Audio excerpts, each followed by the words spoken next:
শুধুমাত্র এইটুকুই বলবো যে এই মানুষটাকে আজকে এত বছর পরও আমরা শ্রদ্ধা নিবেদন করছি, মালা পরাচ্ছি, আমরা উনার নামটা স্মরণ করছি। কারণ একটাই, উনি এমন কিছু কর্ম করে গেছেন যেটার জন্য কিন্তু আজকে আমরা উনাকে শ্রদ্ধা নিবেদন করছি।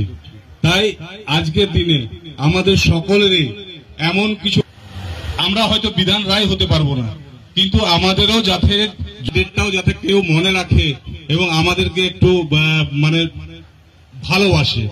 তাই সকলকে অনেক অনেক অভিনন্দন রইল, শুভেচ্ছা রইল। এবং উনি যেভাবে পশ্চিমবঙ্গকে সাজিয়ে গেছেন, যেভাবে শুরু করেছিলেন বর্তমান মুখ্যমন্ত্রী মমতা বন্দ্যোপাধ্যায়, ঠিক সেভাবে একই রূপে সারা পশ্চিমবঙ্গকে সুন্দরভাবে গড়ে তুলছেন। আমরা সকলে ওনার সাথে আছি, পাশে আছি। উনি এগিয়ে চলুন, আমরা সবসময় ওনাকে ওনার পিছনে স্মরণ করে যাব। তাই সকলকে ধন্যবাদ রইল। সুস্থ থাকবেন, ভালো থাকবেন, নিজে আনন্দ করুন, পাশে যারা আছে তাদেরকে আনন্দ করার সুযোগ দেবেন। এবং আসানসোল কর্পোরেশন সব সময় মানুষের সাথে আছে, মানুষের পাশে আছে।